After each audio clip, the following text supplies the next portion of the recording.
আসসালামু আলাইকুম। কেমন আছেন সবাই? আশা করি অনেক ভালো আছেন। এই যে এইটা হচ্ছে পাতাকপির একটি ক্ষেত। এটা হচ্ছে আমাদের আব্দুল আলিম ভাইয়ের একটি ক্ষেত।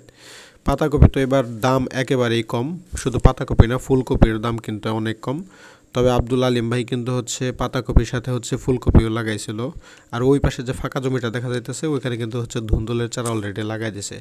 ভাই অল্প পরিমাণে হচ্ছে সব কিছুই করে, যার কারণে এখানে সরিষা রোপণ করছে কিছু। আর এগুলো হচ্ছে মিষ্টি কুমড়া গাছ। আলহামদুলিল্লাহ, মাশাআল্লাহ, খুব সুন্দর গ্রোথ। আমি খুব ভালো করে দেখছি। উপরে কিন্তু মাচা দেওয়া শেষ, গাছ কিন্তু এখন মাচায় উঠতেছে। তো আলিম ভাই হচ্ছে আমার আগে থেকে কৃষি কাজ করে, অভিজ্ঞতাও খুব ভালো। আর এগুলো হচ্ছে লাউ গাছ। লাউ গাছের গ্রোথ তো মাশাআল্লাহ অনেক ভালো।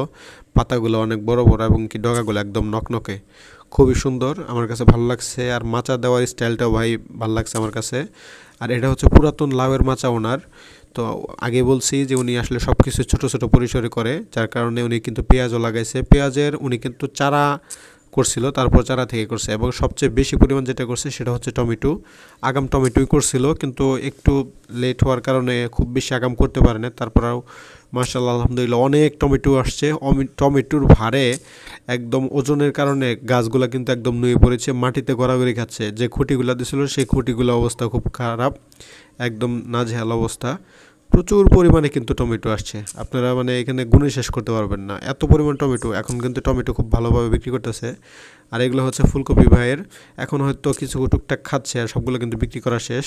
টমেটো দেখে তো আসলে আমি খুবই অবাক হয়েছি যে এত সুন্দর টমেটো আসতে পারে। আর এগুলো হচ্ছে বাঁধাকপি, আমরা যেটাকে বলি পাতাকপি। আর এই যে ফাঁকা যে জমিটা, এই ফাঁকা জমিতে আসলে মূলত ফুলকপি করা হয়েছিল। ফুলকপির বাজার খুব বেশি ভালো যে গেছে তা না, মানে 5 টাকা 10 টাকা পিস বিক্রি করা লাগছে। পাতাকপির অবস্থা একই রকম, খুব যে বাজার তা না, ওই 5 টাকা 10 টাকা 15 টাকা 20 টাকার উপরে আসলে বাজার পাওয়া যায় না।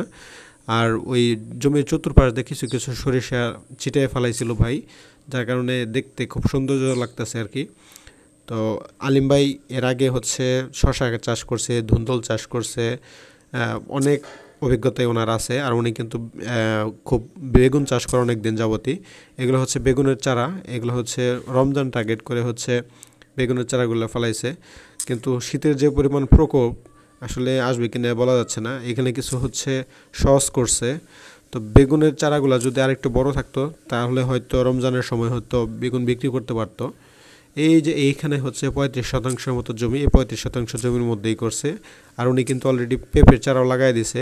আর এইখানে হচ্ছে যে চিচিঙ্গার চারা আর হচ্ছে ধুন্দুলের চারা লাগাইছে, এগুলো হচ্ছে আবার জমিতে ছিটিয়ে ছিটিয়ে সবগুলো বিভিন্ন জায়গায় লাগাবে আর কি।